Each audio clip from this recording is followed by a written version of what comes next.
परावर्तन के नियम, है ना। लेकिन ये है अगर लेसन हम परावर्तन पढ़ रहे हैं तो जो भी नियम आएंगे वो उसी के आएंगे।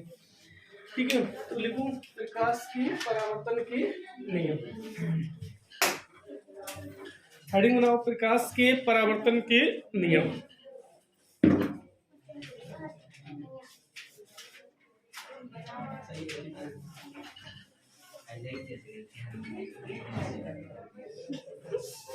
प्रकाश के परावर्तन के नियम, उसमें लिखो प्रकाश के परावर्तन के दो नियम हैं।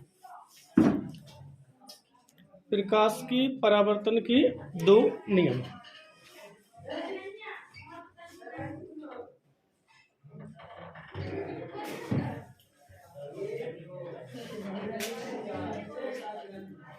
कितने नियम हैं?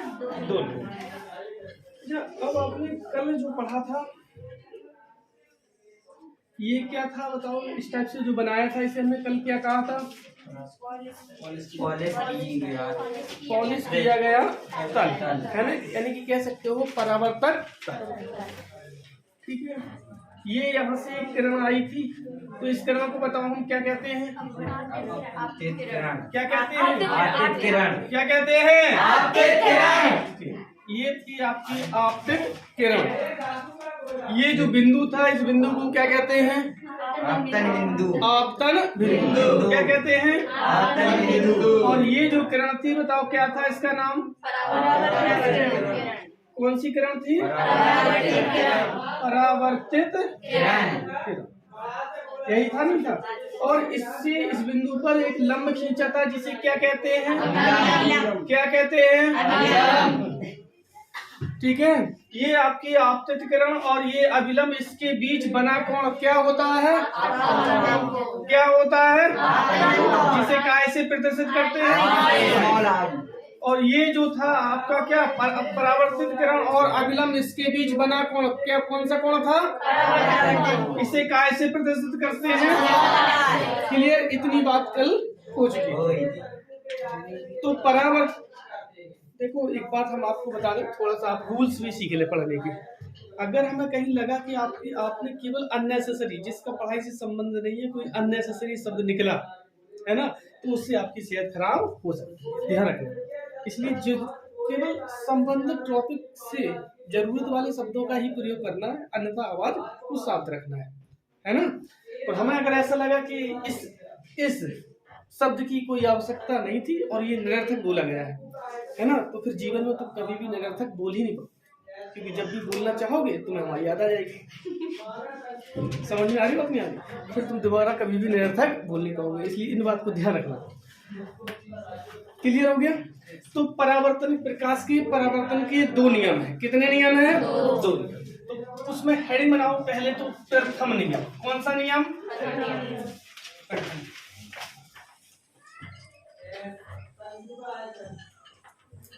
प्रथम नियम।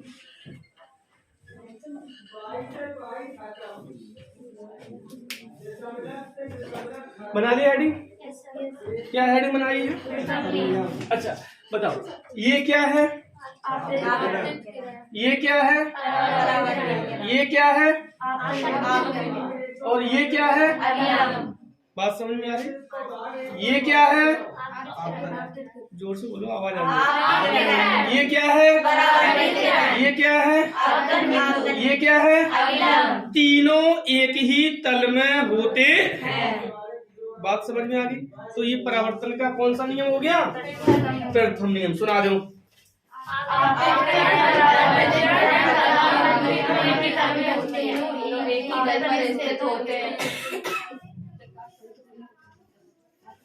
हाँ, क्या लिखा आपने? आपतित किरण, परावर्तित किरण तथा आपतन बिंदु पर अभिलंब तीनों एक ही तल में होते हैं। सुनाओ।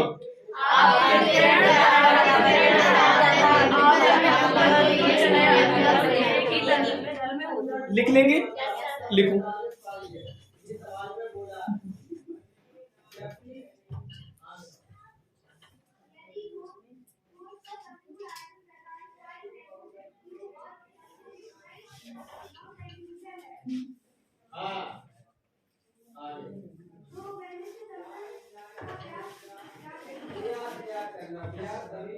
पहले त्रिज्या आई, पहले त्रिज्या r मानी, ठोस का संपूर्ण ठोस कैसे बनता? अर्धगोला प्लस संकी, अर्धगोला प्लस संकी, अर्धगोला प्लस संकी मिलाकर पूरा ठोस। अर्धगोले का आयतन 2/3 पाई, शंकु का आयतन 1/3। ओके बेटा, इसके बाद नेक्स्ट प्रथम नियम के बाद आता है कौन सा नियम? द्वितीय नियम। कौन सा नियम? हेडिंग बनाओ, द्वितीय नियम।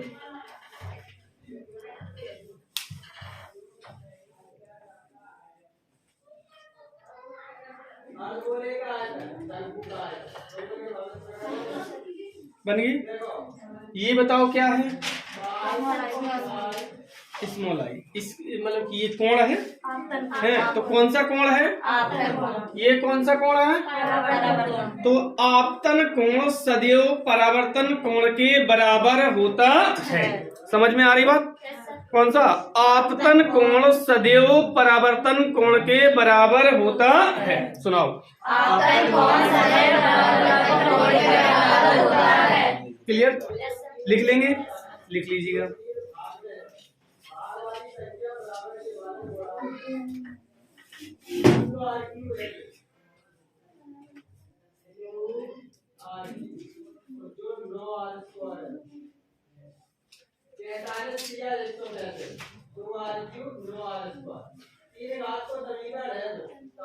आपतन कोण सदैव परावर्तन कोण के बराबर होता है। ठीक है। अच्छा, इसमें कभी कभार ऐसा भी लिखा हो सकता है कि परावर्तन कोण सदैव आपतन कोण के बराबर होता है ना? तो आप उसे गलत नहीं मानेंगे। मानेंगे क्या? है ना? चाहे ये कहो ये इसके बराबर है या ये इसके बराबर है, बात एक ही है। और उसी के आगे लिख दो कोण आई बराबर कोण आई।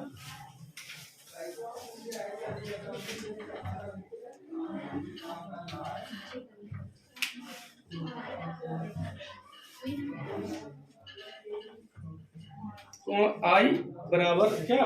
कोण आई।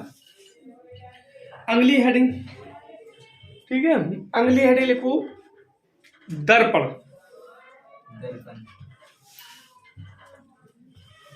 दर्पण, दर्पण को इंग्लिश में कहते हैं क्या? मिरर।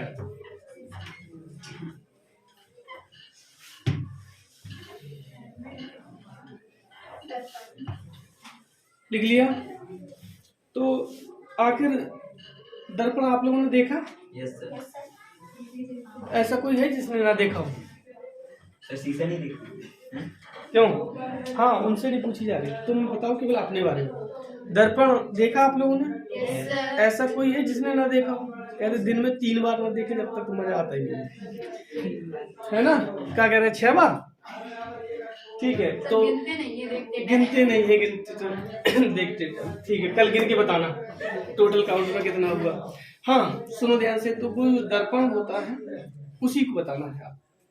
अब जब आप दिन में 6 बार देखते हो, कम से कम न्यूनतम 3 बार, है ना? अधिकतम का पता नहीं है, तो बताओ अच्छा उसे आप कैसे बताएंगे?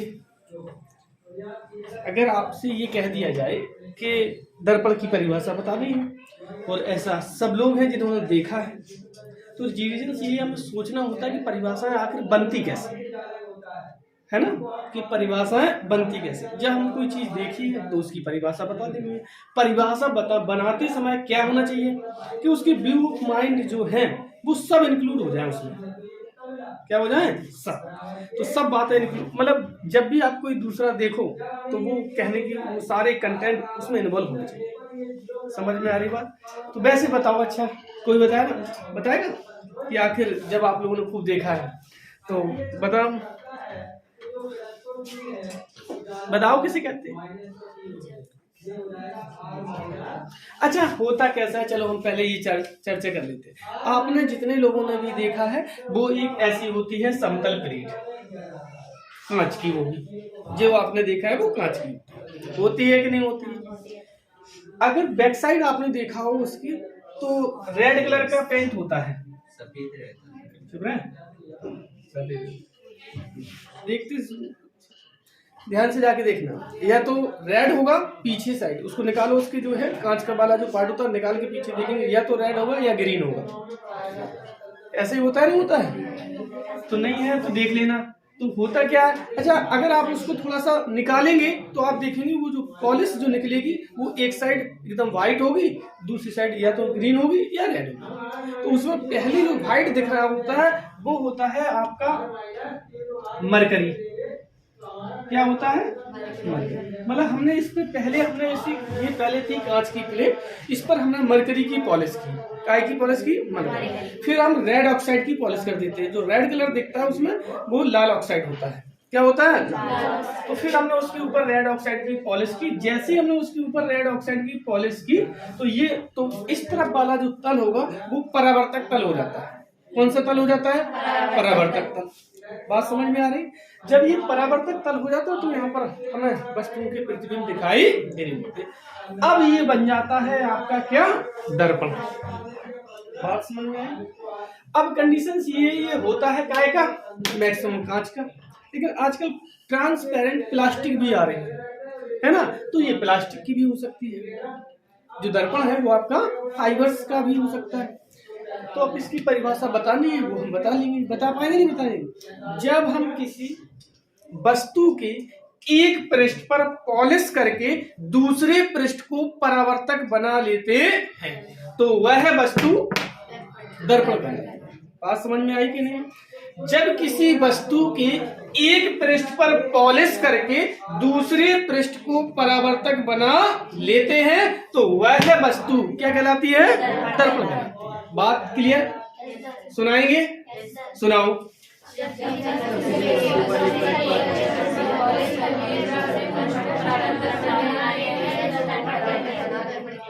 क्लियर? जब किसी वस्तु की एक पृष्ठ पर पॉलिश करके दूसरे पृष्ठ को परावर्तक बना लेते हैं तो वह वस्तु क्या कहलाती है? क्लियर? सुनाओ।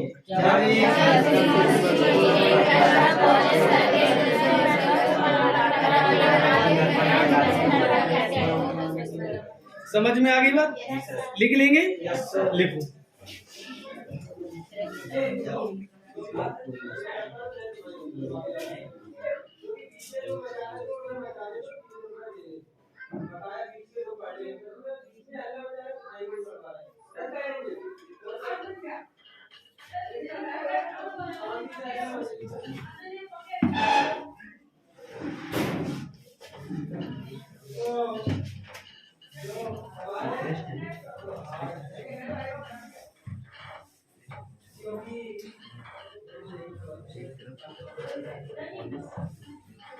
क्या नहीं लिख पा रहा?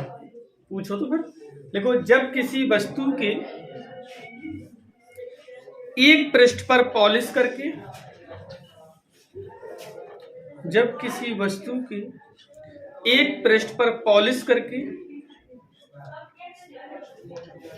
एक पृष्ठ पर पॉलिश करके दूसरे पृष्ठ को परावर्तक बना लेते हैं तो वह वस्तु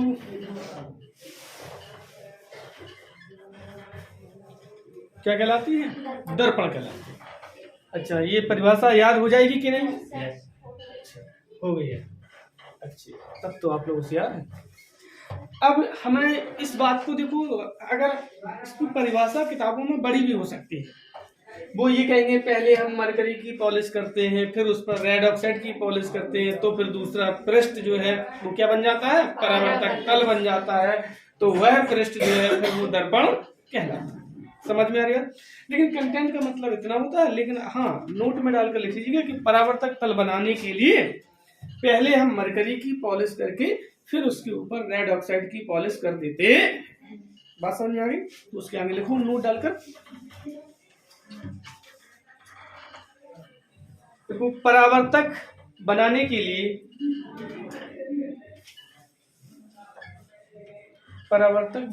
लिए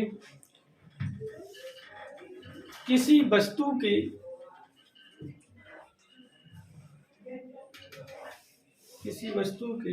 पृष्ठ पर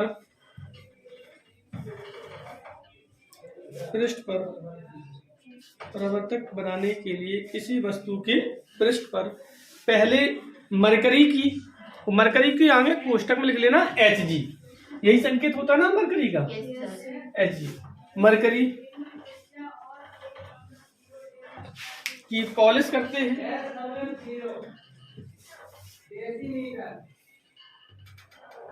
फिर उसके बाद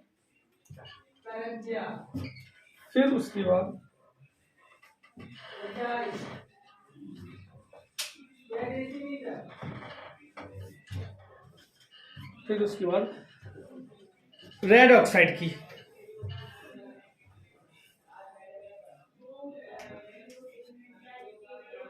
हिंदी में कहते हैं लाल ऑक्साइड,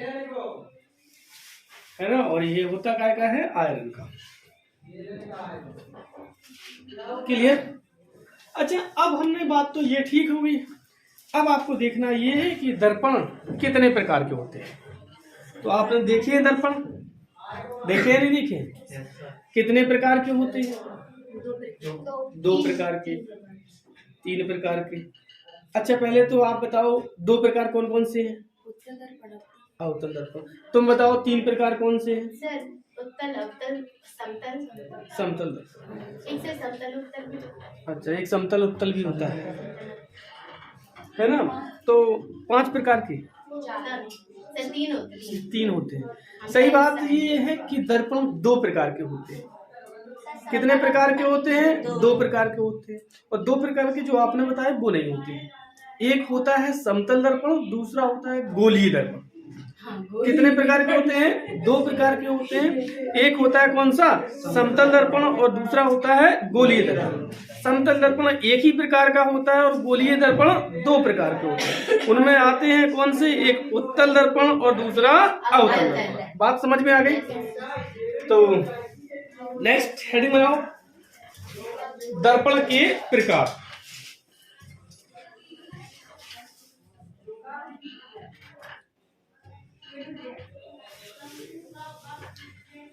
दर्पण के प्रकार लिख लिया। उसमें लिखो सामान्यतः दर्पण कितने प्रकार के होते हैं? 2 प्रकार के होते हैं।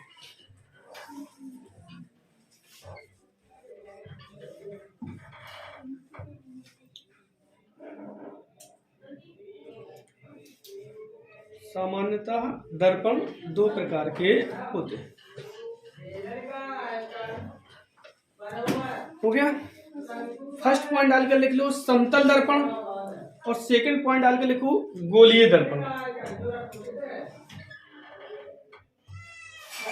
दर्पण को इंग्लिश में क्या कहते हैं? मिरर। और समतल को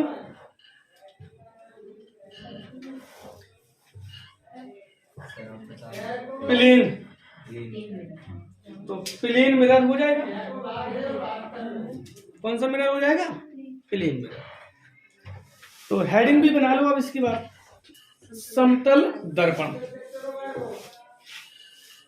सर, गोलीय दर्पण को क्या कहते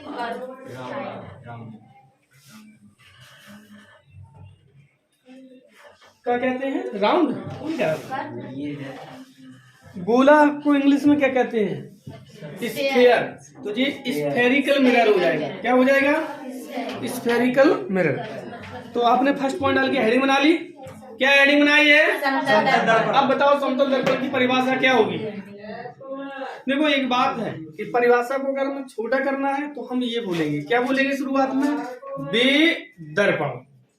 अब दर्पण, जैसे हमने दर्पण वर्ड यूज किया तो वो सारी प्रक्रिया करेंगे जो दर्पण बनाने में की गई है। बात समझ में आई? लेकिन यहाँ पर बार बार वो सब कहानी लिखनी नहीं पड़ेगी, ये फायदा हो जाएगा। तो हम क्या लिखेंगे? बेदर्पण जो समतल प्लेट पर बने होते हैं समतल दर्पण कहलाते हैं। क्लियर? कौन से दर्पण? बेदर्पण जो समतल प्लेट पर बने होते हैं समतल दर्पण कहलाते हैं। क्लियर? सुनाओ।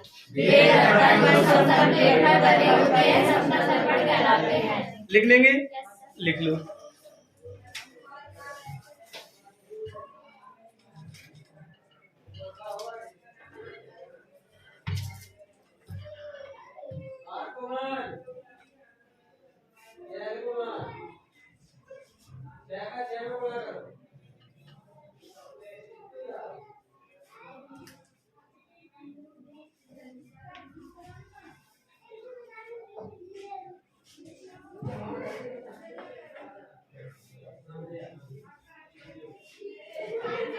लिख लिया। ये चित्र बना लेंगे, बना पाएंगे। ये लिखेंगे इधर साइड, क्या है ये? पॉलिश किया गया तल, है ना। और ये कौन सा तल है? परावर्तक तल, ठीक है। और इसे क्या कहेंगे हम? समतल दर्पण। तो इधर लिख लेना इसे, समतल दर्पण बना।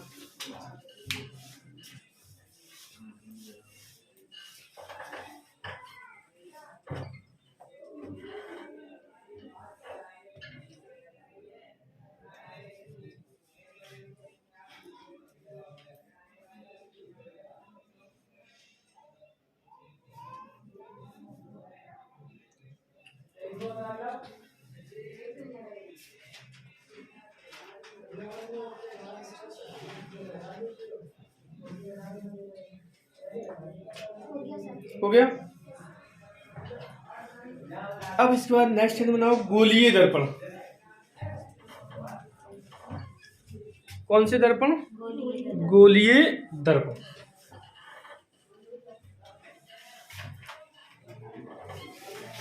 लिख पाए गोलीय दर्पण? इंग्लिश में क्या कहते हैं?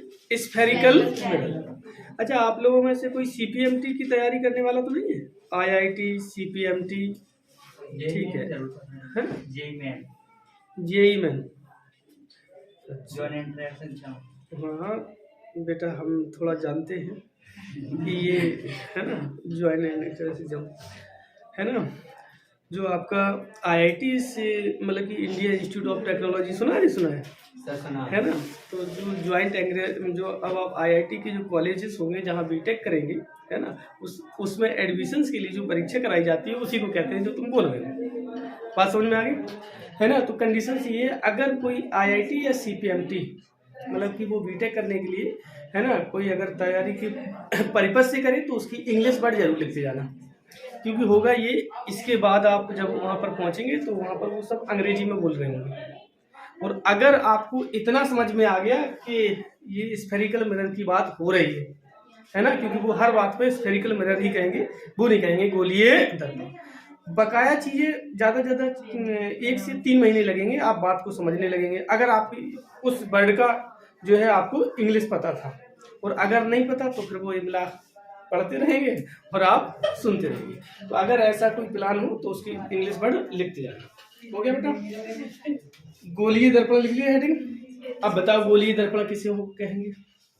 वो जिसका एक पृष्ठ बड़ा हुआ, एक पृष्ठ बड़ा अंदर की तरफ मुड़ा हुआ, अंदर की तरफ, और बाहर की तरफ मुड़ा है तो किसी भी तरफ मुड़ा हुआ। अच्छा, तो वो मतलब आपके हिसाब से वे दर्पण जो किसी भी तरफ मुड़े हों। नहीं सर, किसी गोले को काट कर उसके एक पृष्ठ पर। चलो ठीक है बेटा, सुनो ध्यान से। क्या कहते हैं पॉलिश करने? पहले एक काम करो बेटा, तुम पहले तो पूरी तरह से हंस लो, है ना। जब हंसी पूरी तरह से खत्म, ये हंसवा रही होगी ना तुम्हें? नहीं सर, मैंने कुछ भी नहीं कहा। जैसे कोई बता रहा डेफिनेशन, तो अगल बगल वाले थोड़ी बहुत तो बता ही सकते ना। ये कोई मतलब नहीं होता बेटा, सुनो ध्यान से। पहली बात तो ये है, क्या ये कोई कांच का खोखला गोला है, ये प्लास्टिक का भी हो सकता है। तो अगर हम इसके इस वाले भाग पर हम क्या कर देते हैं? पॉलिश कर देते हैं और इसको यहाँ से काट देते हैं। इतना हमने इस भाग को काट लिया है और इसके इस भाग पर क्या कर दिया? पॉलिश। इधर से भी काट लिया है और इसके इस भाग पर हमने क्या कर दिया है? पॉलिश। समझ में आई बात? इसमें बाहर साइड और इसमें अंदर साइड। तो ये जो दोनों हैं वो आपके कहलाएंगे गोलीय दर्पण। समझ में आई बात? तो वे दर्पण जो किसी कटे हुए खोखले गोले के भाग होते हैं गोलीय दर्पण कहलाते। बात समझ में आई? कौन से दर्पण? वे दर्पण जो किसी कटे हुए खोखले गोले के भाग होते हैं गोलीय दर्पण कहलाते। सुनाओ। वेद दर्पण जो किसी कटे हुए गोले के दर्पण कहते हैं। क्लियर? Yes sir. बे दर्पण जो किसी कटे हुए खोखले गोले के भाग होते हैं, गोलीय दर्पण कहलाते हैं। सुनाओ।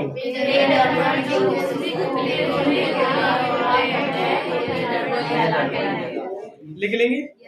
लिखो।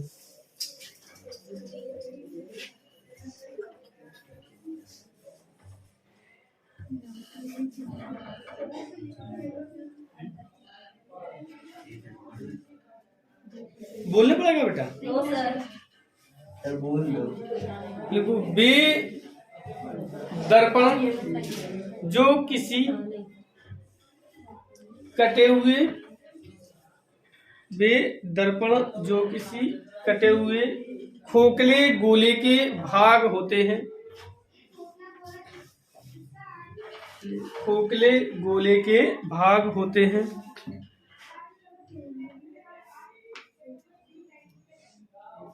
कटे हुए खोखले गोले के भाग होते हैं, क्या कहलाते हैं? गोलीय दर्पण कहलाते हैं।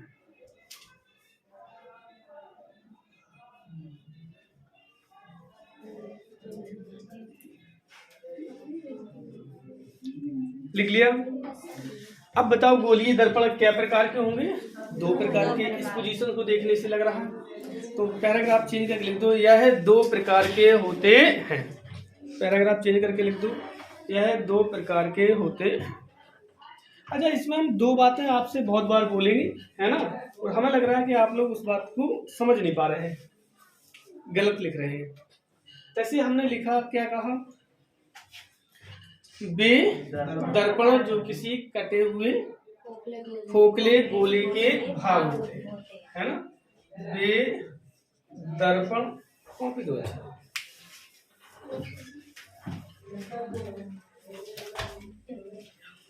तो जैसे जब हम 2 बातें बोलेंगे, एक तो ये कहेंगे पैराग्राफ चेंज, और एक ये बात कहेंगे कि नई लाइन से।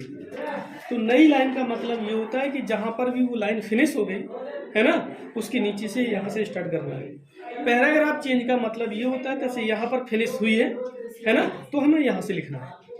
समझ में आ रही बात?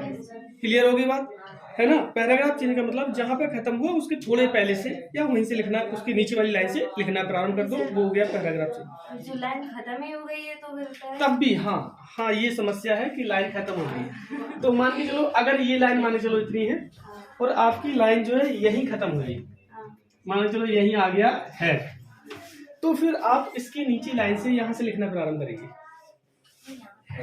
है ना। यहाँ के बाद एक शब्द यहाँ लिख देंगे, वो बकाया फिर नई लाइन से स्टार्ट होगा। इस बात को कहते हैं क्या? Paragraph change. अगर आपने, हमने कहा नई लाइन से लिखना है, तो अगर आपने यहाँ से, अब मान चलो यहाँ खत्म हो गया और आपने यहाँ से लिख दिया, है ना, तो ये नई लाइन मानी जाती है। बात समझ में आ रही है ना। तो लिखते समय इसका भी विशेष रोल होता है, लेकिन आप लोगों ने हिंदी ठीक से नहीं पढ़ी है, तो क्या किया जाए, है ना। वो बताते हैं कि हिंदी में ये सब बताया जाता है कि पैराग्राफ चेंज का मतलब क्या होता है ना, और जो है लाइन चेंज का मतलब क्या होता है। ठीक है, चलो कोई बात नहीं। हमारे मतलब फिजिक्स की जितनी मतलब की बातें हैं वे आप समझ जाएंगे। तो पैराग्राफ चेंज करके लिख दिया आपने, क्या लिखा है? यह 2 प्रकार के होते हैं। फर्स्ट पॉइंट डाल के लिखो उत्तल दर्पण, और सेकंड पॉइंट डाल के लिखो अवतल दर्पण।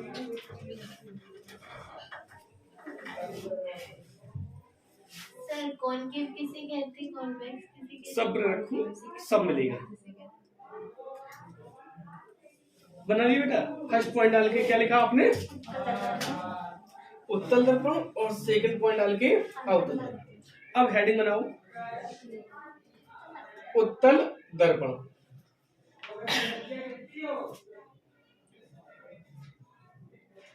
उत्तल दर्पण को इंग्लिश में कहते हैं कॉन्वेक्स लेंस। क्या कहते हैं? Convex lens. और अवतल दर्पण को कहते हैं कॉनकेव लेंस।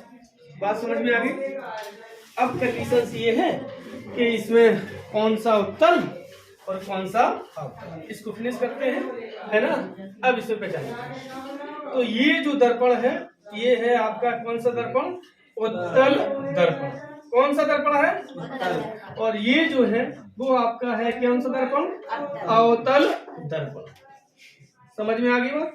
परिवार हेडिंग आपने बनाई ली है उत्तल दर्पण, तो इसे कहते हैं उत्तल दर्पण। अब बताओ उत्तल दर्पण किसे कहते हैं? अच्छा, ये भाग जो है पॉलिश किया गया तल है। कौन सा भाग है? पॉलिश किया गया तल। और ये क्या है इस तरफ वाला? परावर्तक तल। समझ में आ रही बात? ये परावर्तक तल है और ये पॉलिश किया गया तल है। इस आधार पर आप बताएंगे कि कौन सा उत्तल दर्पण है। तो हम क्या कहेंगे? बेगोलीय दर्पण, क्योंकि ये गोलीय दर्पण की सारी कंडीशन फॉलो कर रहा है। बेगोलीय दर्पण जिनमें परावर्तन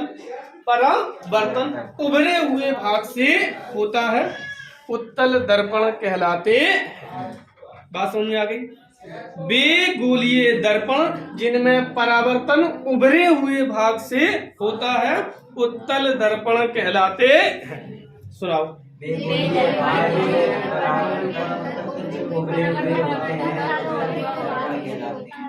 है ना?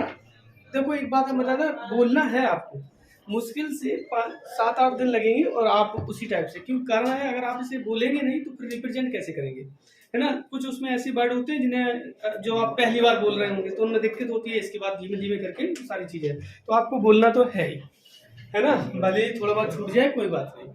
हाँ, कुछ समय बाद जो है वो परावर्तक, सुनो ध्यान से, कौन सी दर्पण? बेगोलीय दर्पण जिनमें परावर्तन उभरे हुए भाग से होता है उत्तल दर्पण कहलाते हैं। सुनाओ।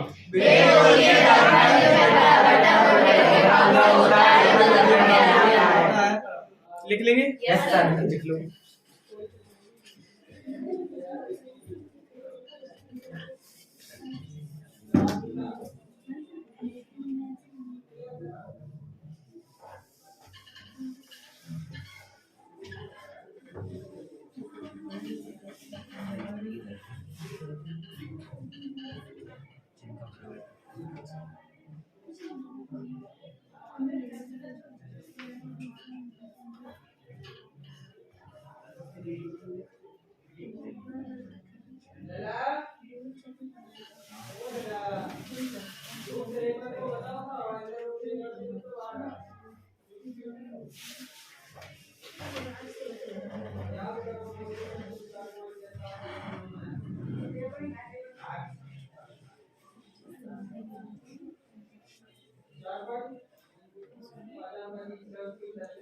लिख लिया बेटा?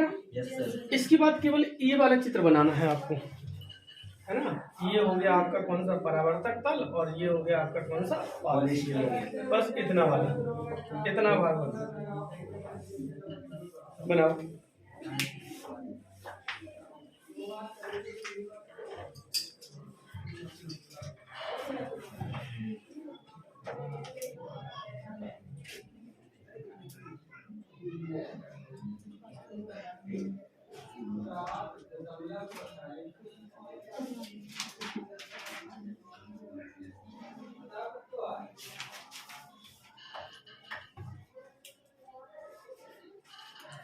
बन गया? नेक्स्ट हेडिंग लिखेंगे अवतल दर्पण।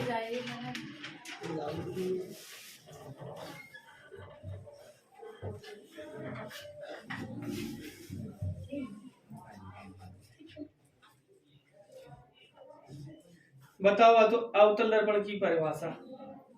बेगोलीय दर्पण जिनमें परावर्तन अंदर की ओर बाहर की ओर, अच्छा, अंदर की ओर। अच्छा ठीक है, पहले सुनो, पहले सुनो। ये उभरा हुआ है, उभरा हुआ का अपोजिट वही तो नहीं पता, वही तो नहीं, दबा हुआ भाग। ये उभरा हुआ भाग है, ये दबा हुआ भाग है। तो लिख लेंगे, क्या लिख देंगे? बेगोलीय दर्पण जिनमें परावर्तन दबे हुए भाग से होता है अवतल दर्पण कहलाते। सुनाओ। बेगोलीय दर्पण जिनमें परावर्तन दबा हुआ होता है अवतल दर्पण कहलाता है।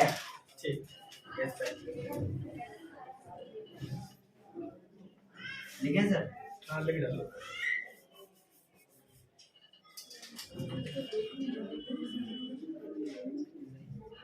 बोलना पड़ेगा क्या? नहीं सर। सर बोल दीजिए। तुम लोग बहुत होशियार। अरे सर बोल दो। सर दिक्कत होती है। कितनी दिक्कत हो रही? सर हमने तो पूरी भी लिखी है। देखो, वे गोलीय दर्पण जिनमें परावर्तन दबे हुए भाग से होता है। परावर्तक है सर, परावर्तन। परावर्तन दबे हुए भाग से होता है।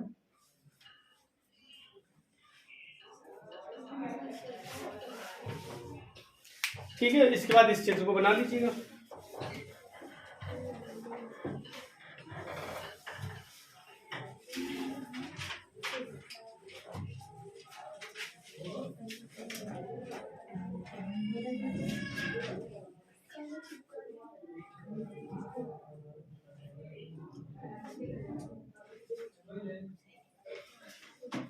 हो गया बेटा?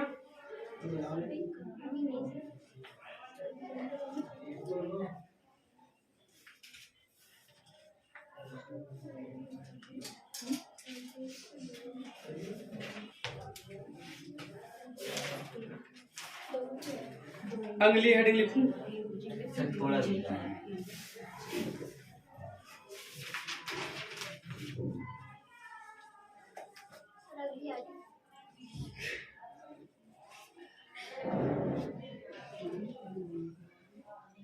देखो, गोलीय दर्पण से संबंधित परिभाषाएं। हेडिंग है ना सर? गोलीय दर्पण से संबंधित परिभाषाएं।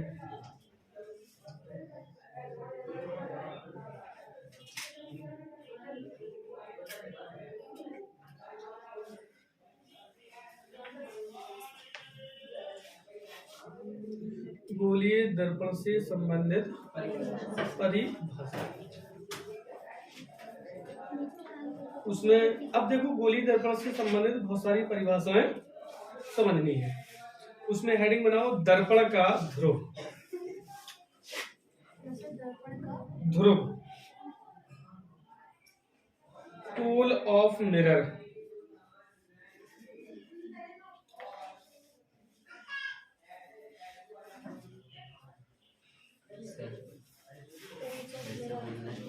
दर्पण का ध्रुव, पोल ऑफ मिरर।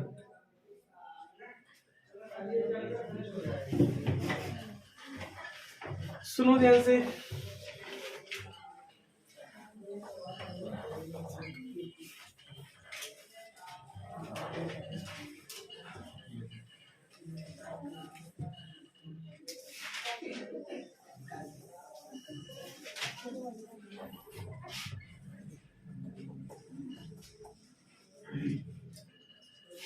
मान के चलो, ये एक कांच का खोखला गोला है। इसका इतना पार्ट और इतना पार्ट हमने क्या कर दिया? काट दिया। ये जो होता है वो क्या है? गोले का केंद्र है, ध्रुव नहीं है। जो एक कांच का खोखला गोला बना था, इसे हमने कह दिया ये गोले का क्या है? केंद्र। हमने किया क्या था कि इस साइड इसमें पॉलिश कर दी, तो ये बन गया कौन सा दर्पण बताओ? अवतल दर्पण। और इसमें हमने इस वाले भाग में पॉलिश कर दी, तो ये बन गया कौन सा दर्पण? उत्तल दर्पण। इतनी सी बात है। अब पूछा गया है दर्पण का ध्रुव, तो वो क्या होता है? अच्छा, ये काटने पर क्या एक लाइन जैसा दिखेगा? गोला है, तो गोले की जब हम किसी पार्ट को काटेंगे तो इसका भाग कैसा दिखेगा? प्लेट की तरह, है ना? या जिस पर खाना बनाते हैं, क्या कहते हैं उसे? तवा। तवे के आकार का, है ना? तो तवा जो होता है वो किसी गोले का कटा हुआ भाग हो सकता है। समझ में आएगा? अच्छा, खाना नहीं बनता है? तो देखो बेटा, तो उसका जो सेंटर होगा, यानी कि जो मध्य बिंदु होगा, उसी को हम कहते हैं क्या? दर्पण का। तो मतलब गोलीय दर्पण की परावर्तक तल की मध्य बिंदु को दर्पण का ध्रुव कहते हैं। समझ में? गोलीय दर्पण की परावर्तक तल के मध्य बिंदु को दर्पण का ध्रुव। बात समझ में आ गई? तो ये जो है वो क्या है? दर्पण का ध्रुव। परिभाषा लिख लेंगे। गोलीय दर्पण के परावर्तक तल के मध्य बिंदु को दर्पण का ध्रुव कहते हैं। बात समझ में आ गई? सुना दो।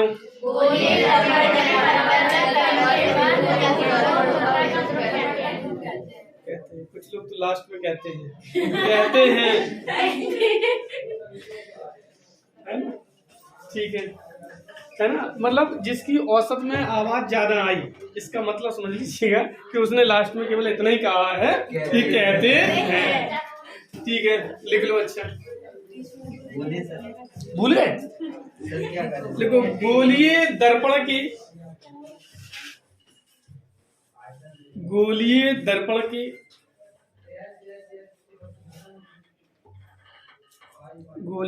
दर्पण की परावर्तक तल के मध्य बिंदु को दर्पण का ध्रुव कहते।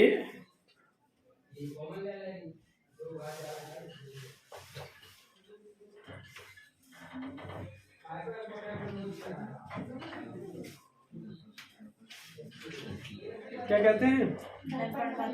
दर्पण का ध्रुव कहते। लिख लिया? पैराग्राफ चेंज करके लिखेंगे। इसे पी से प्रदर्शित करते हैं। ये है ना? क्या ये बना दो तुम, क्योंकि इसकी सेकेंड ओलम और फर्स्ट ओलम दोनों लगभग जब आप बिना लाइन पर बनाएंगे तो लगभग एक सी होती है या नहीं होती है?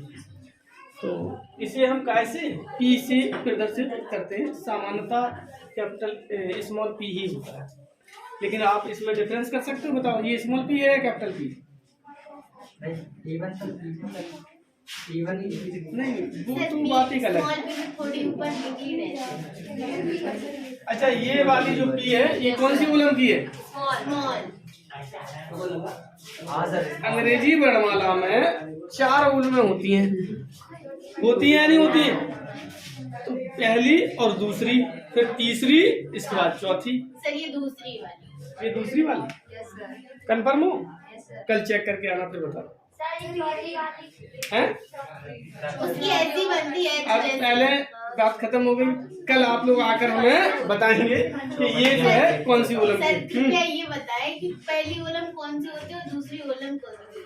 पहली वाली कैपिटल वाली होती है ए, दूसरी वाली ये होती है। सर तीसरी कौन सी होती है? सर इसी की होती है सर, दूसरी वाली। हाँ, तो बात समझ में आ गई। ये जो है, ये वाली जो है, ये दूसरी वाली की होती है। यस सर, दूसरी वाली की। चलो ठीक है, कल चेक करके आना। हाँ, बात खत्म करो। अब सुनो ध्यान से आगे से। इतनी बात फिनिश हो गई। ध्रुव को हम पी से कैसे प्रदर्शित कर रहे हैं? क्यों कर रहे हैं? क्योंकि पोल माना होता है ध्रुव। क्या माना होता है? पोल। और पोल को इंग्लिश में क्या कहते हैं? POLE। सामान्यतः, हमेशा नहीं, ध्यान रखना, सामान्यतः हम किसी को जो रिप्रेजेंट करते हैं उसके इंग्लिश वर्ड के पहले अक्षर से कर देते हैं। ये बात हमेशा के लिए नहीं है, ध्यान रखना। सामान्यतः हम ऐसा करते हैं, कहीं कहीं पर ऐसा होता भी नहीं है, लेकिन साधारणतः रूल्स यही है कि हम उसे जब हम रिप्रेजेंट करने जाते हैं तो उसके इंग्लिश वर्ड के पहले अक्षर से, इसलिए इसे पीछे प्रदर्शित करते हैं। बात क्लियर है? ठीक। परिभाषा लिख ली? ये जो है, अब देखो, ये है गोले का केंद्र। क्या है? गोले का केंद्र है। और इसे हम कहते हैं क्या? वक्रता की त्रिज्या। क्या कहते हैं? वक्रता केंद्र। Centre of curvature. क्या कहते हैं? सेंटर ऑफ कर्वेचर, यानी कि वक्रता केंद्र। बात समझ में आ गई? और इसे रिप्रेजेंट करते हैं काय से? सी से। अच्छा, इसमें से किसी लोगों को जाना है क्या? तुम्हें क्लियर है? ठीक है, जाओ।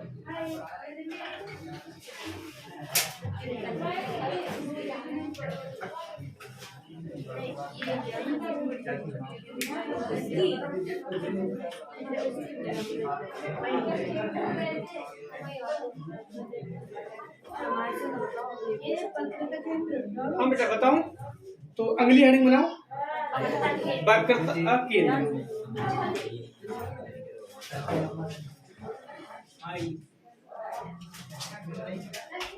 वाक्यता सेंटर ऑफ कर्वेचर हो गया। अब बताओ, परिभाषा बतानी है।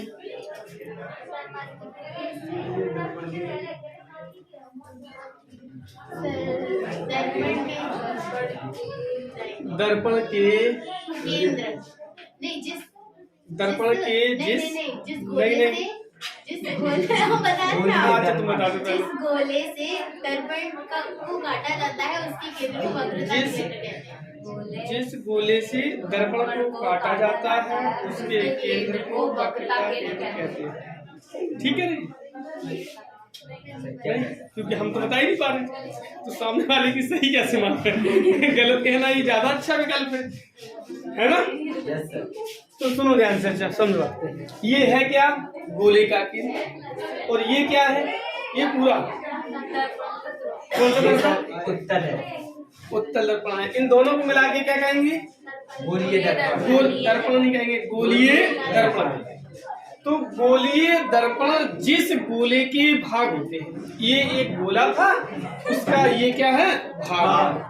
तो गोलीय दर्पण जिस गोले के भाग होते हैं उसके केंद्र को वक्रता केंद्र कहते हैं।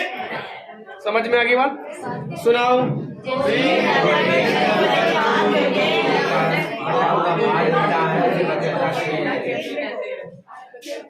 क्या नाम तुम्हारा? नहीं ये, हाँ नीरा कैसे है ना? इसका मतलब है कि नींद आ रही नहीं आ रही है, तो ऐसे लगा के मत बैठना। हाँ, तो मतलब सिर इतना भारी हो गया है कि गर्दन से सद नहीं रहा है, तो उसे हम है ना एक सपोर्ट देने के लिए ऐसा कर लेते हैं। सुनो ध्यान से। तो गोलीय दर्पण जिस गोले के भाग होते हैं उसके केंद्र को वक्रता केंद्र कहते हैं। सुनाओ।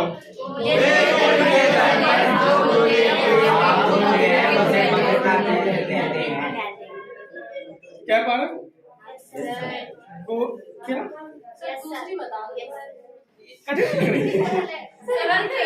जिस गोले के भाग होते हैं नहीं, सही नहीं है आप। गोलीय दर्पण जिस गोले के भाग होते हैं। ये भाग का मतलब रन नहीं है कि दौड़ लगा जाए, समझ? भाग का मतलब भाग है। तो गोलीय दर्पण जिस गोले के भाग होते, अच्छा होते हैं भाग होते हैं। गोलीय दर्पण जिस गोले के भाग होते हैं। 2 बार हो गया है। उसके मध्य बिंदु को नहीं, केंद्र को, उसकी केंद्र को क्या कहते हैं? वक्रता केंद्र कहते हैं। सुनाओ।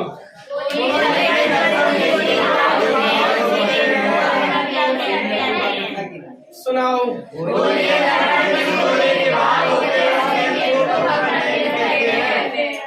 सुनाओ।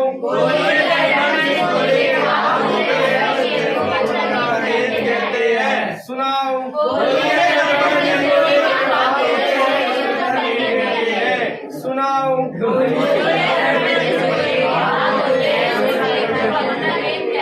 लिख लेंगे? लिखो।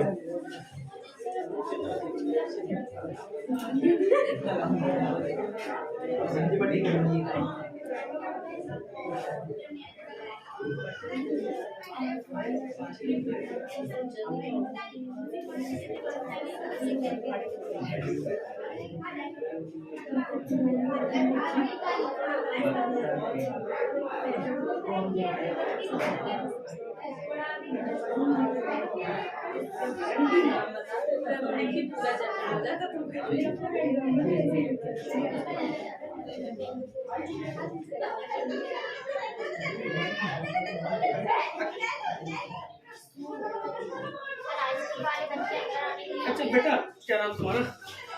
तुम इसमें से जो आवाज आ रही है निकी, उनमें से किन्हीं दो लोगों को बुला लो। लड़की है, लड़की कहते कहते पा रहा है। हाँ हाँ बुला बुला। Only 2%. बुला बुला। आओ, सब ला रहे। कोई दो लोग आ जाए। और क्यों तुम लोगों को खड़ा होना भी सिखाया, खड़े होना भी सिखाया कि कैसे खड़ा हुआ जाता है? क्यों शोर मचाया जा रहा हो तुम लोग? अच्छा तुम लोग शांत बैठे, जाओ उन्हें भी शांत कर देना, नहीं तो कुछ नहीं भेज देना जो शोर मचाया हमारे पास। हाँ बेटा, परिभाषा लिख पाए? पैराग्राफ चेंज करके लिखेंगे। क्या लिखेंगे? इसे सी से प्रदर्शित करते हैं।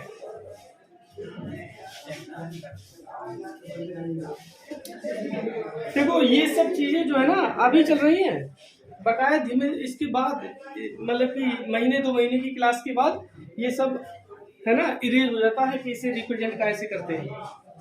तो इसलिए अभी आप उसे चीजों को समझ लेंगे। आप सी से प्रदर्शित करते हैं। नेक्स्ट है लिखो वक्रता त्रिज्या।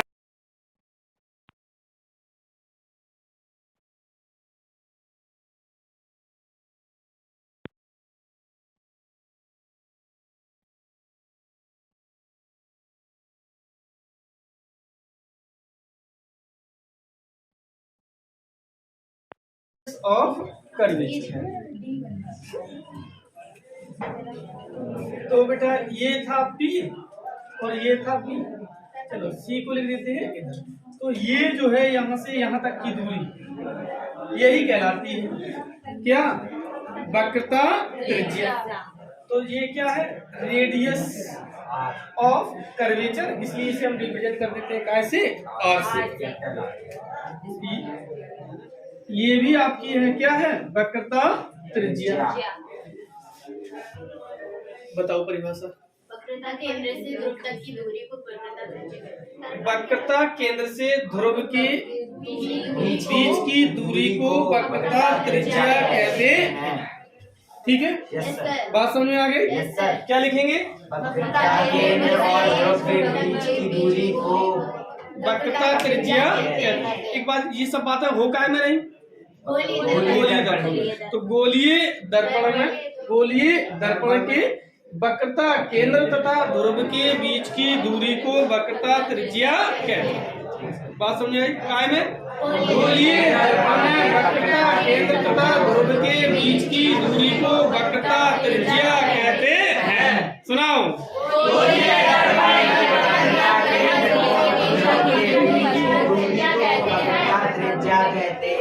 कहते हैं। अब बात ये है इसमें, क्लास का वेट कर रहा है, खाली नहीं हुई ना क्लास, प्लीज वेट कर उनसे सब पास से यही तो पढ़ते। अब तो आज छत पे जाएंगे, ऊपर वाले वाले ऊपर इंटर वाले हैं। हाँ सर हो गया, ये इंटरनेट है। चलो अगर कोई समस्या होगी तो फिर कोई आएगा खुद ही, है ना? चलो बेटा सुनो ध्यान से। वक्रता त्रिज्या समझ में आ गई? आप लोग लिख पाएंगे? अच्छा, यदि हम ऐसा कह दें तो आप लोग सोच के बताएंगे ये परिभाषा गलत है कि नहीं? ठीक है। गोलीय दर्पण जिस गोले के भाग होते हैं उसकी त्रिज्या को वक्रता त्रिज्या कहते हैं। सर एक बार फिर से। पहले सुनो ध्यान से, लिखना नहीं है बेटा, लिख लियो। कहाँ जल्दी में हो गया? अच्छा हाँ, तो सुनो ध्यान से। दूसरी परिभाषा क्या, मतलब दूसरी परिभाषा ये सही है कि नहीं है, इसका निर्णय आप लोग करेंगे। सर तो प्रथम सही। पहले सुनो ध्यान से। गोलीय दर्पण जिस गोले के भाग होते हैं उसकी त्रिज्या को वक्रता त्रिज्या कहते हैं। बताओ ठीक है कि नहीं? वो वाली ज्यादा सही है। देखो कंडीशंस क्या है ये। अच्छा बताओ ये क्या है? दूसरे मान चलो अभी ये दर्पण नहीं बनाया हमने, ये गोला है, तो ये क्या है? इसकी पूरी ये परिधि है कि नहीं है? परिधि से केंद्र के बीच की दूरी त्रिज्या कहलाती है। कहलाती नहीं कहलाती? तो ये आखिर है क्या है? त्रिज्या। किसकी त्रिज्या है? उस गोले की त्रिज्या है जिससे कि गोलीय दर्पण बने। तो हम ऐसे भी कह सकते हैं क्या? गोलीय दर्पण जिस गोले के भाग होते हैं उसकी त्रिज्या को वक्रता त्रिज्या कहते हैं। पर आप लोगों को ये ठीक लग रही है क्या? बस इन्हीं को नाम बोल दो, है ना?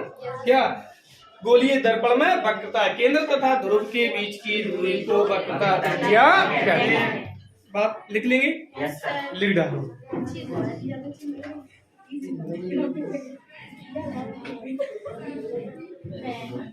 एक सी डाला अभी तो उसके अंदर नहीं ये सब इसके है। चल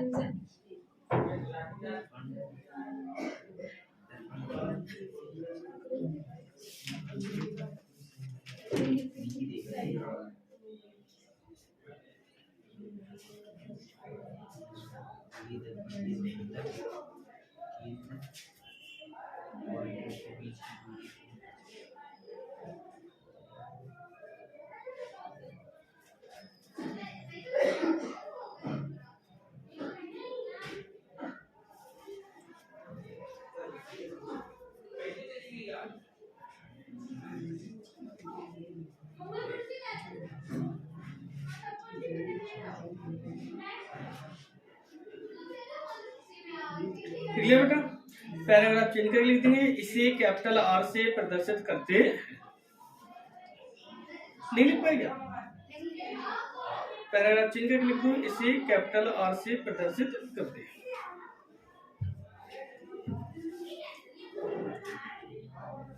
नेक्स्ट हेडिंग लिखो मुख्य अक्ष। मुख्य अक्ष। मुख्य अक्ष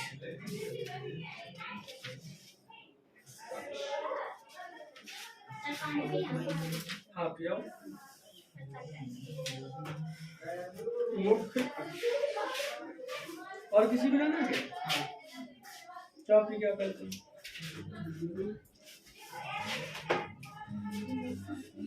इंग्लिश में कहते हैं प्रिंसिपल एक्सिस। प्रिंसिपल जानते हो ना? Yes sir. एक्सिस ऐसा लिखेंगे। प्रिंसिपल जानते हैं।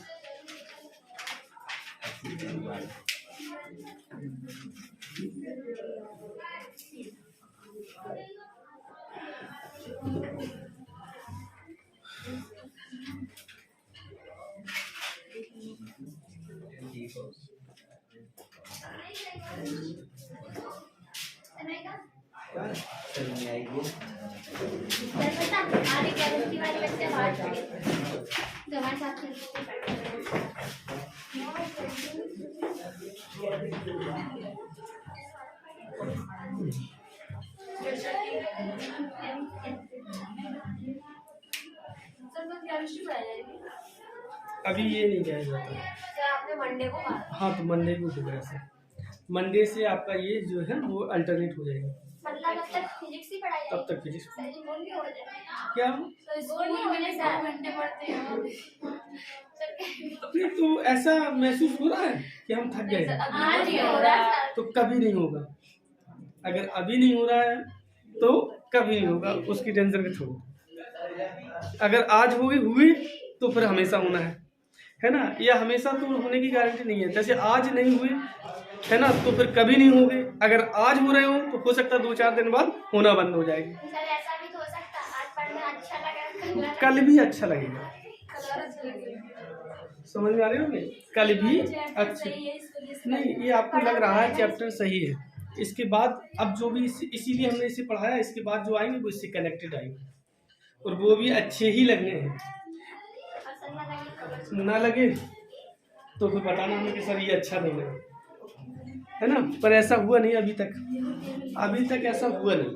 फिलहाल जो है अगर कायदे से बच्चों ने मन लगा के पढ़ा है तो फिर इसके बाद वो यही कहते हैं फिजिक्स से सब कुछ है ही नहीं, है ना। बस ये है कि आपकी कॉन्सेंट्रेंसी ठीक बनी रही, है ना। उससे जितना आपको बताया जा रहा उतना आप उसे लर्न भी करते रहे, फिर तो सब सरल ही लगने। हाँ, इनमें अगर कमी आ गई है तो फिर वो कठिन लगने लगेंगे, स्वभाव होता है। हाँ, तो फिर नेक्स्ट हेडिंग आपको लिख लिया आपने मुख्य कक्ष। तो मुख्य कक्ष के लिए देखो करना ये है कि ये आ जाओ जल्दी आ जाओ।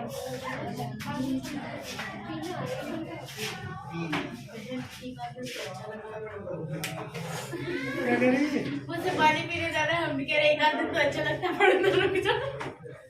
हाँ, पहले सुनो ध्यान से। आपने हेडिंग बनाई है कौन सी? मुख्य। कौन सी हेडिंग बनाई है? अब अगर यदि पूछे मुख्य कक्ष आखिर है क्या, तो ये है। हमारा मन हुआ, हमने यहाँ से यहाँ ये लाइन खींची और ये यहाँ तक खींची, तो ये खींच दी, यही कहलाएगी। बताओ क्या कहलाएगी? मुख्य अक्ष, है ना, प्रिंसिपल एक्सिस। अब बताना परिभाषा, है ना। और आप लोग परिभाषा बनाने में वैसे भी माहिर हो गए हैं, है ना। तो देखो ध्यान से, देखो पहले सुनो, ये क्या है? ध्रुव। ये क्या है? वक्रता केंद्र। अब केंद्र मिलेगा, अब ये वक्रता केंद्र हो गया। क्यों हो गया? क्योंकि इसके पार्टों से दर्पण बनाया गया। कौन नाम पहले बोलना अच्छा लग रहा है आप लोगों को? ध्रुव पहले की वक्रता केंद्र। वक्रता केंद्र अच्छा लग रहा होगा क्योंकि पहली परिभाषा में आपने ऐसे किया है। तो हम ये कहेंगे, क्या कहेंगे? गोलीय दर्पण में वक्रता केंद्र तथा ध्रुव को मिलाने वाली रेखा मुख्य अक्ष कहलाता है। बात समझ में आ गई क्या? गोलीय दर्पण में वक्रता केंद्र तथा ध्रुव को मिलाने वाली रेखा मुख्य अक्ष कहलाती है। नहीं कहलाती है? सुनाओ।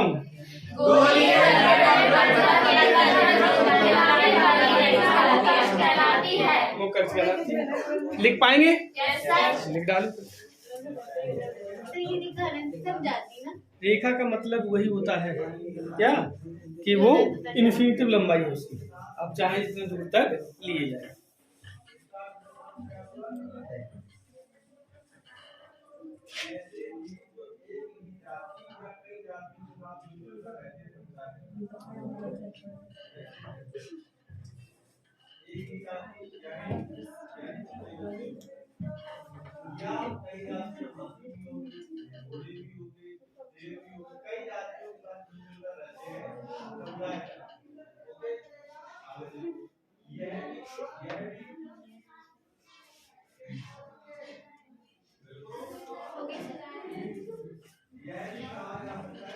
हो गया बेटा?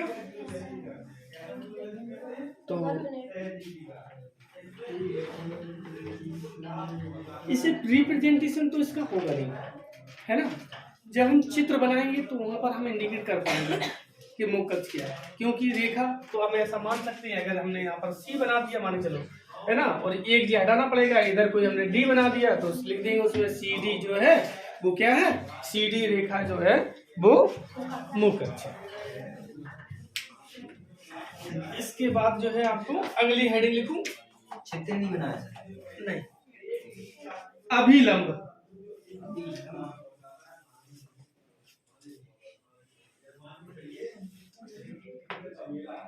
अभिलंब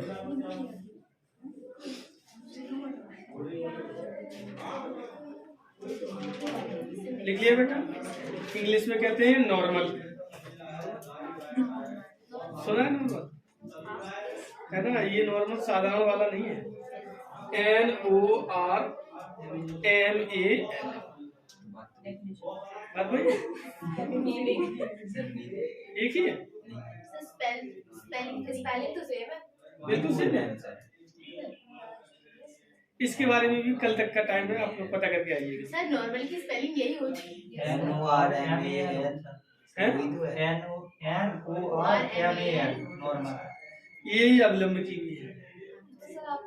सर आप हम लोग आपको कंफ्यूज कर देते हो, है ना।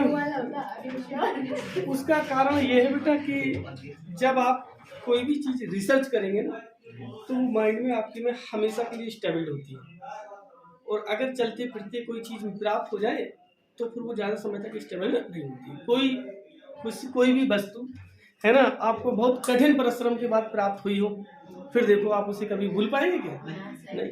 आप रास्ते से जा रहे हो और आपको मिल जाए, है ना, समझ में आ रही बात नहीं आ रही? तो अगर आपको उसको है ना तो उसकी कोई खास इमेज नहीं होती। अब उसी को प्राप्त करने के लिए पता लगे आपने सदियां गुजारी है ना, और जब सदियां गुजारने के बाद यदि वो चीज आपको प्राप्त होती है तो फिर उसकी वैल्यू फिर उसे कहाँ से मिलेगी। तो इसलिए ये होता है कि उसके प्रति अटेंशन को क्रिएट करने के लिए हम ऐसा आपको होमवर्क दे देते हैं कि आप होमवर्क करेंगे। कॉन्फिडेंस बिल्ड होता है। हो गया बेटा? Yes sir. इसके बाद अगली हेडिंग आपने लिखी है, क्या लिखी है? अभिलंब। अब देखना ये है यहाँ पर अभिलंब क्या है।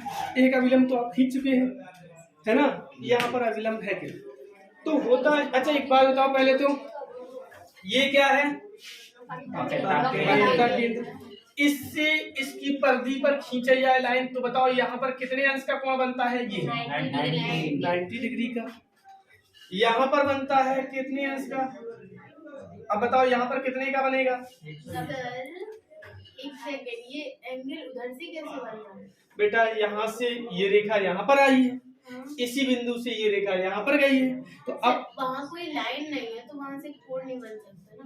अभी तो लाइन है, अभी की बात कर रहे हैं सर। लाइन नीचे है ना, ऊपर कर्व है, कर्व और लाइन के बीच में कोण कैसे बन जाएगा? ये कर्व है। अच्छा इसके बीच में और इसके बीच में कोण नहीं बनेगा? नहीं सर, उसके और उसके बीच में नहीं बनेगा।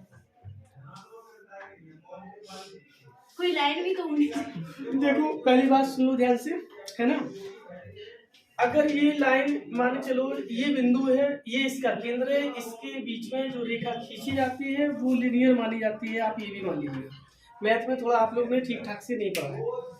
किसी भी वृत्त की त्रिज्या उसकी परिधि पर हमेशा अभिलंबवत होती है। पढ़ा कि नहीं?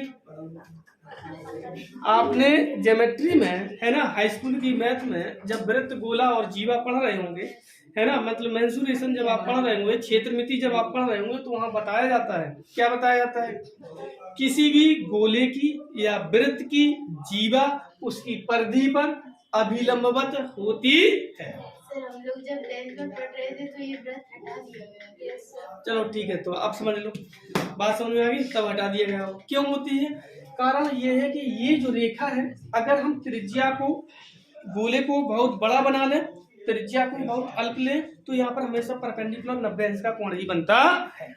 और एक बात दिमाग में बहुत अच्छी तरह से बैठा लीजिएगा कि किसी भी वृत्त की त्रिज्या उसकी परिधि पर हमेशा अभिलंबवत होती है। क्या होती है? अभिलंबवत। मतलब इससे केंद्र से जब इसके बीच कोण बनाएंगे तो वो हमेशा 90 अंश पर होगा। कितने अंश पर होगा? 90 अंश। बात समझ में आ गई? तो ये जो है वो आपका क्या है? अभिलंब। बताओ परिभाषा।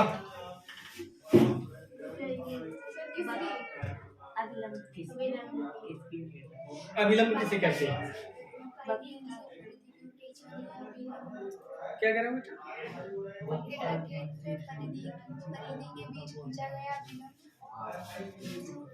हाँ, पर खींचा गया लंब अभिलंब कहलाता है। ऐसा भी कह सकते हैं। सुन ध्यान से, गोलीय दर्पण में गोले के केंद्र से, किससे? गोले के केंद्र से दर्पण को मिलाने वाली रेखा सदैव अभिलंबवत होती है। यहाँ पर ऐसा लिखेंगे। समझ में आ गई बात? बताओ क्या लिखेंगे? गोलीय दर्पण के केंद्र से, गोलीय दर्पण के केंद्र से दर्पण को मिलाने वाली रेखा सदैव अभिलंबवत होती है। सुनाओ।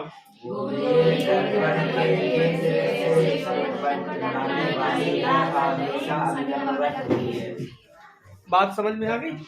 नहीं आई? ये क्या है? गोलीय दर्पण के केंद्र से, कैसे?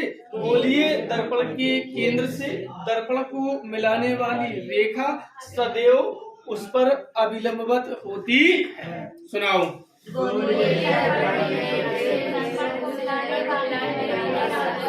सदैव उस पर यानी कि किस पर, दर्पण पर अभिलंबवत होती है। ठीक है, सुनाओ।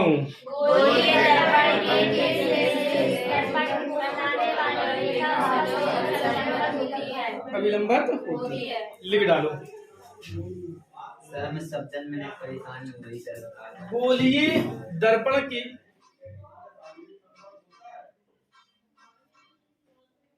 गोलीय दर्पण की वक्रता के लिखना बेटा ज्यादा ठीक रहेगा। गोलीय दर्पण के वक्रता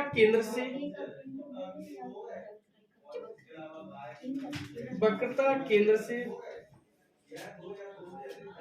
दर्पण को मिलाने वाली रेखा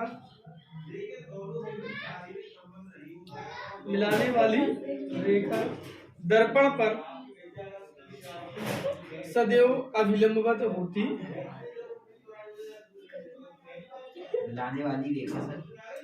मिलाने वाली रेखा सदैव अभिलंबवत होती है।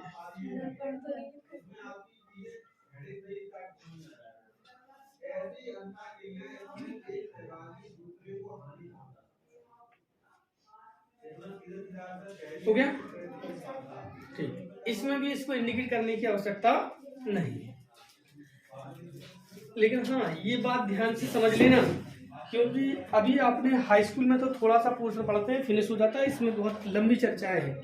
तो आपको ये समझना होगा कि कब इसके केंद्र से हमने इसके पृष्ठ पर जो लाइन खींची है तो 90 अंश का कोण बनेगी, क्योंकि जब ये बात पता होगी तब आप आगे की बात है उसको निर्मित कर पाएंगे। बात समझ आई? नेक्स्ट हेडिंग बनाओ, दर्पण का द्वारक।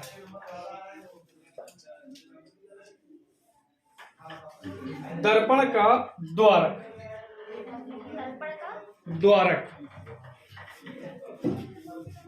जानते हो?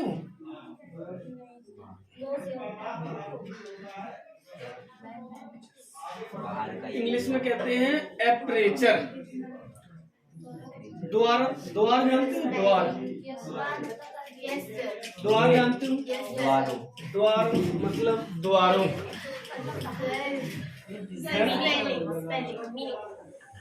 काय की एपरेचर, APRATURE।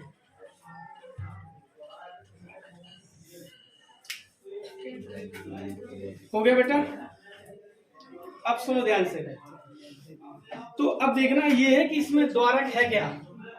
तो बेटा सुनो, ये है द्वारक, इसको यहां से यहां तक हमने मिला दिया। ये है क्या? इसको यहां से मिला दिया, ये है द्वारक। कटे हुए भाग से मिला। तो अब बताओ किसे कहेंगे द्वारक?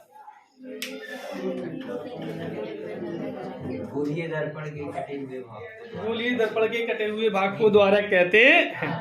ठीक है, इसके अलावा कोई दूसरी कोई बताना चाहे? त्रिज्या का पोल के क्या त्रिज्या के साथ? त्रिज्या और पोल के कटे हुए भाग को द्वारक। त्रिज्या तो हम कहीं पर भी खींच दो, सी से पी को मिला रहे हैं वो भी त्रिज्या है कि नहीं है? या उसे कहीं पर भी नहीं, ये बात ठीक नहीं है। और कोई दूसरी कोई बोले, जल्दी बोलो। अरे बेटा ये गोलीय दर्पण है। क्या है ये? गोलीय दर्पण। ये इसकी कौन सी सिरे हैं? बाहरी सिरे। गोलीय दर्पण के बाहरी सिरों को मिलाने वाली रेखा क्या कहलाती है? गोलीय दर्पण का द्वारक कहलाती है। बात समझे कि नहीं? गोलीय दर्पण के बाहरी सिरे को मिलाने वाली रेखा नहीं समझे? गोलीय दर्पण के बाहरी सिरों को मिलाने वाली रेखा दर्पण का। क्लियर? लिख पाएंगे? लिख डालो। वैसे भी बहुत होशियार हो।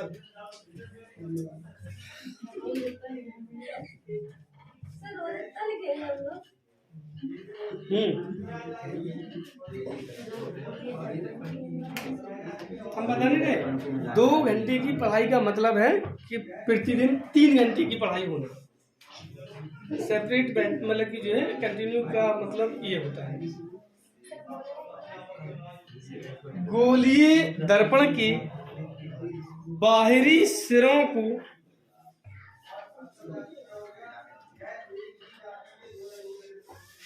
गोलीय दर्पण के बाहरी सिरों के बीच की दूरी को मिलाने वाली रेखा। एक मिनट, तो जीवा कर लो, वहां पर रेखा के साथ में कोष्टक लिख दो, जीवा। कोष्टक बना के जीवा एक और यूज कर लो। मतलब जहाँ रेखा है, रेखा से तात्पर्य ये है कि उसकी जीवा, क्योंकि रेखा से थोड़ा सा मतलब कि उसका कॉन्सेप्ट निकल के ठीक नहीं आ रहा है। रेखा का मतलब होता है इनको छूती हुई बाहर निकल जाए। समझ में आ रही बात नहीं आ रही? अगर है ना, इसलिए वहां पर लिख पाई। क्या लिखा, पढ़ के सुनाओ।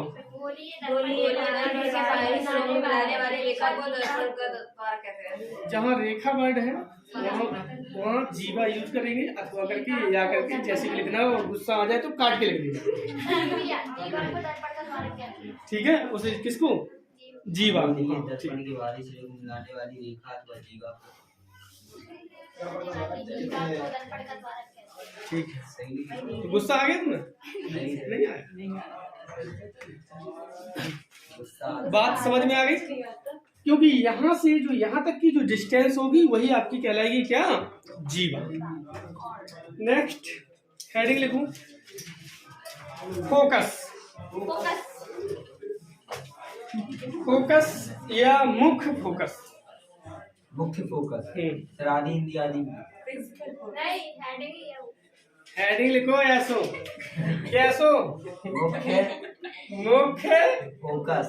फोकस। अरे जा लिख ले sir, sorry I am really sorry.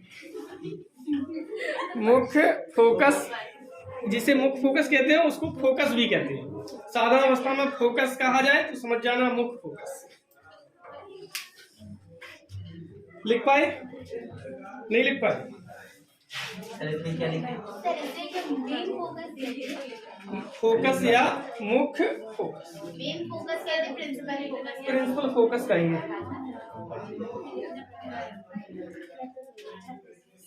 अच्छा एक बात बताओ, हाँ सर। फोकस किसे कहते हैं? फोकस है ध्यान केंद्रित। अच्छा एक बात बताओ, साधारण अवस्था में एक वर्ड प्रचलन है, वो कहते हैं वे बहुत फोकस दिखा रहे हैं। सुना है नहीं सुना है? फोकस है। नहीं, दोनों फोकस एक ही है। हाँ, नहीं सुना, नहीं सुना। अच्छा ऐसे किस व्यक्ति को कहते हैं मतलब ऐसा वो व्यक्ति किस अवस्था में होगा कि आप कहोगे कि वो बहुत फोकस दिखा रहा है? सर वो ज्यादा एटीट्यूड में रहे, ज्यादा मन ठनेंगे नहीं किसी। हाँ बिल्कुल सही बात है। मतलब ये सब हम इसलिए कह रहे हैं कि वो कोरिलेट कर रहा है इससे, बिल्कुल। मतलब ज्यादा बन ठन के निकलना और लोगों की तुलना में एक एक्स्ट्रा अट्रैक्टिव कुछ नहीं कुछ एक्टिविटीज कर लेना जो सामान्य अवस्था में कोई ना कर रहा हो, है ना, तो हम उसे क्या देते हैं, वो व्यक्ति यानी कि क्या है, बहुत फोकस में है। फोकस का मतलब अब वो उसने जब ऐसा सब किया है वो क्यों किया है, क्योंकि वो आपके कॉन्सेंट्रेट को डिस्टरबेंस करे। Yes sir. वो आपके ध्यान को क्या करे, केंद्रित करे अपने ऊपर। तो वो ध्यान केंद्रित करने की जो प्रक्रिया है उसी को हम कहते हैं क्या, फोकस। बात समझ में? तो मतलब है क्या यहाँ पर, वहां पर जो हम यूज करते थे वो ध्यान को है आपके माइंड सेटअप को जो है अपनी ओर आकर्षित करने की जो प्रक्रिया थी इसलिए हम उसे कह देते हैं फोकस। अब यहाँ पर ये तो बेचारा लेंस है ना, ये सब भौतिक जगत में उस टाइप की एक्टिविटी तो करेगा नहीं, तो अब क्या करेगा, होता ये है कि अब हम इसको यहाँ से सारी चीजों को हटा देते हैं, है ना, इसे मिटा देते हैं। पर आप लोग मत मिटाइएगा, है ना, नहीं हम मिटाएं तो तुम भी मिटाने लग जाओ। बनाया ही नहीं। अच्छा बनाया नहीं थे आपने मना कर चलो दिया। अच्छी बात है। ये आपके लिए होमवर्क है, आप जगह छोड़ेंगे इसके बाद, अभी है ना, अभी भी नहीं बनाएंगे, ये परिभाषा लिखने के बाद कल आप क्या करेंगे, वो पूरा चित्र बनाएंगे, है चित्र बनाने में कौन कहाँ पर है उन्हीं से इंडिकेट करेंगे और लिखेंगे, कर लेंगे नहीं कर पाएंगे? yes, बस, और जितनी हेडिंग लिखवाएंगे उन सबको आपको इसमें बताना है कि ये कहाँ पर है। yes. ये आपके लिए होमवर्क है। और अभी हम यहाँ पर देख लेते हैं फोकस या मुख्य फोकस।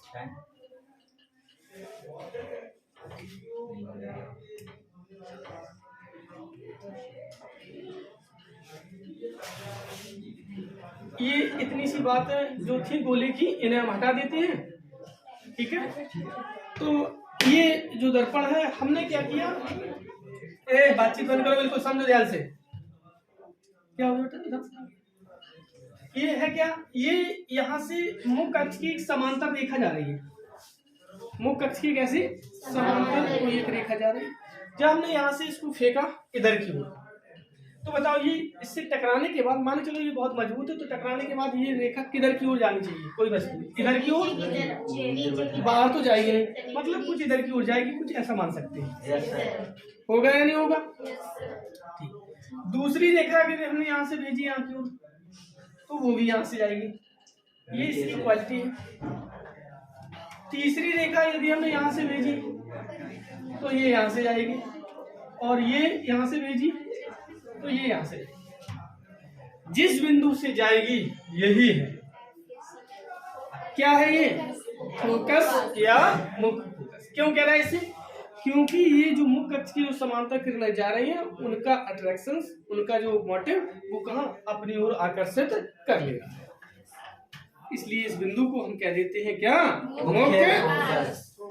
बात समझ में आ गई? अब दूसरी बात ऐसा है, बोलो कैसा है, कि ये प्रकाश की किरण इधर गई है ना, इससे टकराने के बाद कहाँ की हो जाएगी, जी नीचे की ओर। क्या हो गया, दर्पण के साइड। जब वो मजबूत है तो नीचे ही है। देखो मतलब ये है कि ये इतना मजबूत है हाँ। कि इसे तोड़ के तो उस तरफ जाना नहीं है, जाना है इधर ही, पता तो किधर जाएगी, नीचे की ओर, ऊपर की ओर जाएगी। सर कैसे जाएगी या नहीं जाएगी, नहीं जाएगी, तो एक गोला हो उसमें मारकर देखना। तो अब देखो बेटा ध्यान समझना, तो इसको रेखा को हम ऐसा कर लेते हैं, एक कोई ऐसी, तो ये ऐसी जाएगी, ये यहाँ से इधर से जाएगी, ये यहाँ से इधर की ओर जाएगी। बात समझ में आ रही कि नहीं, ऐसा होगा कि नहीं होगा? Yes sir. यही है मुख्य फोकस। बात समझ में आ गई? Yes sir. अब बताओ मुख्य फोकस किसे कहेंगे? मुख्य अक्ष के समांतर आने वाली किरणें दर्पण से टकराकर जिस बिंदु पर मिलती है या मिलती हुई प्रतीत होती है, उस बिंदु को दर्पण का मुख्य फोकस कहते हैं। देखो इसमें है ऐसा, ये प्रकाश की किरणें हैं जो जा रही हैं कैसे, मुख्य अक्ष के समांतर। कैसे जा रही हैं, मुख्य अक्ष के समांतर। तो मुख्य अक्ष की समांतर चलने वाली प्रकाश की किरणें परावर्तन के पश्चात, क्योंकि इससे टकराएंगे, टकराने की बात होगा क्या, परावर्तन। परावर्तन के पश्चात जिस बिंदु पर वास्तव में मिलती है, इसमें क्या हो रहा है, वास्तव में मिल रही है, ठीक है, मिलती है, या जिस बिंदु से यहां से ऐसे जाएंगी है ना, और ऐसे वापस जाती हुई जाएंगी, लेकिन कंडीशन क्या लग ऐसा रहा कि जैसे इस बिंदु से जा रही है। तो परिभाषा में क्या लिखेंगे, मुख्य अक्ष के समांतर चलने वाली प्रकाश की किरणें परावर्तन के पश्चात जिस बिंदु पर वास्तव में मिलती हैं या जिससे जाती हुई प्रतीत होती हैं, क्या कहलाता है, दर्पण का मुख्य फोकस कहलाता है। सुनाओ सर, याद नहीं हुई एक बार। मुख्य अक्ष के समांतर जाने वाली प्रकाश की किरणें, सुनो ध्यान से, ऐसे मुख्य अक्ष के समांतर चलने वाली, मुख्य अक्ष के समांतर चलने वाली प्रकाश की किरणें काय के पश्चात, परावर्तन के पश्चात, काय के पश्चात, परावर्तन के पश्चात वास्तव में जिस बिंदु पर मिलती है। तो कौन सी, जब मिलती है तो वो दर्पण कौन सा है, अवतल है कि नहीं है, या जिससे जाती हुई प्रतीत होती है, क्या कहलाता है? दर्पण। यहाँ पुस्तक में लिखना है तो लिख देंगे, कौन सा? क्या कहलाती है? दर्पण का मुख्य अक्ष नहीं, फोकस। क्या है? लाता है। समझ में आ गई बात? सुनाओ।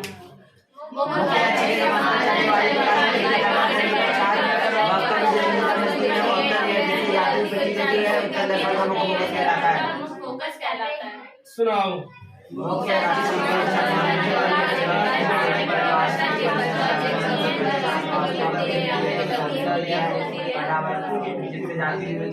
दर्पण का मुख्य फोकस कहलाता है। सुनाओ। फोकस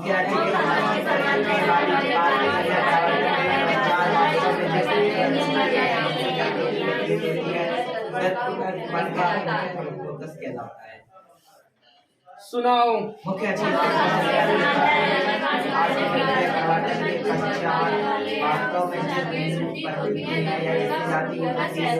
उत्तर दर्पण का मुख्य फोकस कहलाता है।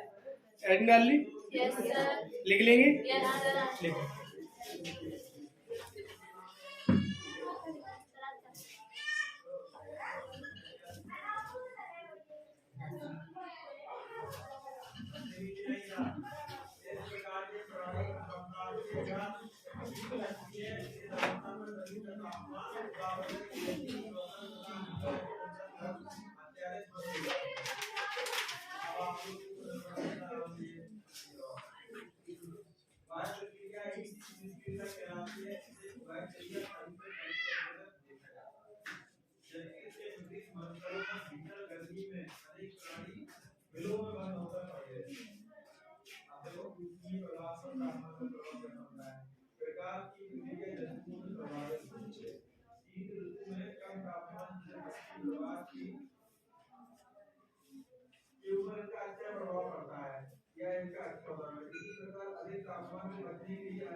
भूल गया होगा क्या? नहीं सर, तो लिख दो। लिख तो ले। पूछ लेना अगर भूल जाओ। जी सर।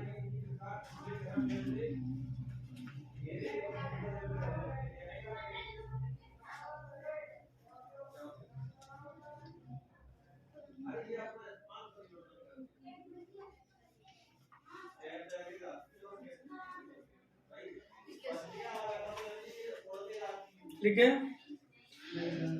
थोड़ा सा, थोड़ा सा।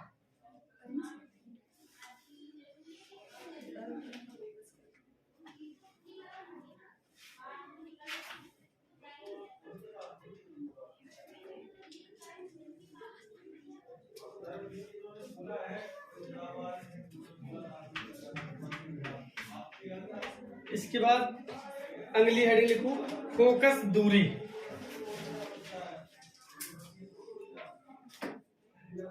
इंग्लिश में कहते हैं फोकल लेंथ, फोकस दूरी। इंग्लिश में क्या कहते हैं? Focal length, FOCAL, length. बताओ लेंथ की स्पेलिंग। LENG क्या लिखा है? TH, length. सही तो है। होशियार हो गए। समझो बात को बेटा, फोकस दूरी किसे कहते हैं? सुनो ध्यान से। ये क्या है बेटा? फोकस। फोकस। ये क्या है? ध्रुव। और ये है आपकी फोकस। समझ में आ गई बात? क्या बात बेटा, थक गए क्या? टाइम हो गया? 10 मिनट है सर, पूरे 10 मिनट। लिखवा दे। 600 सेकंड। चलो फोकस दूरी की परिभाषा लिख लो, बस यही एंड करते हैं। सुनो यहाँ से, फोकस दूरी किसे कहते हैं तो परिभाषा नहीं, ऐसा तो हो सकता है क्योंकि अभी आपको ये आदत नहीं है ना, तो धीमे धीमे करके आदत हो जाएगी, परेशान है ना। तो शुरुआत में कष्ट थोड़ा तो झेलना ही पड़ेगा। ये क्या है बेटा? ध्रुव। और ये क्या है? फोकस। परिभाषा क्या हो जाएगी? गोलीय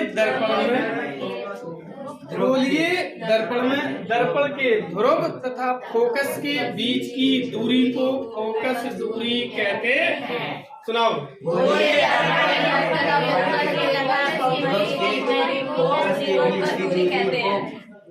गोलीय दर्पण में कौन? ध्रुव तथा फोकस के बीच की दूरी को फोकस दूरी कहते हैं। नहीं लिख पाएंगे? सुनाओ।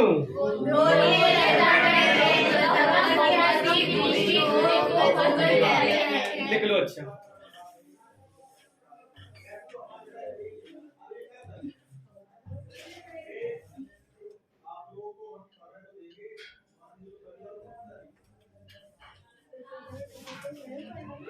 गोलीय दर्पण में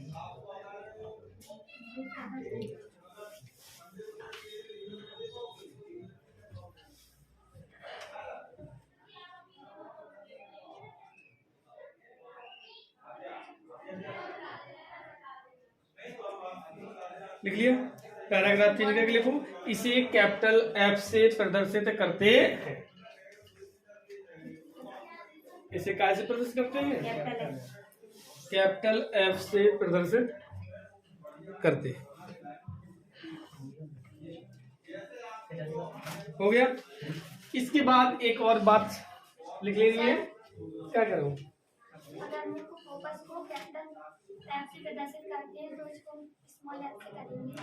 हाँ बेटा, ये बात जरूर ध्यान रखना, क्योंकि हमने ये बना दी ना, यही वाली बनाई तुम लोगों ने। नहीं सर, आपने कहा नहीं है, कैपिटल बोल दिया। अरे सो सॉरी। इसे बेटा स्मॉल एफ से प्रदर्शित करते हैं। जी जय एफ कैसे बनाएगा? जब एफ ऐसी बनाई जाती, ऐसी और ऐसी, ठीक है। और इसी के बराबर में लिख लियो इतने आर और इतने बटे 2। एफ बराबर आर बाई 2। बताओ आर क्या है? वक्रता त्रिज्या।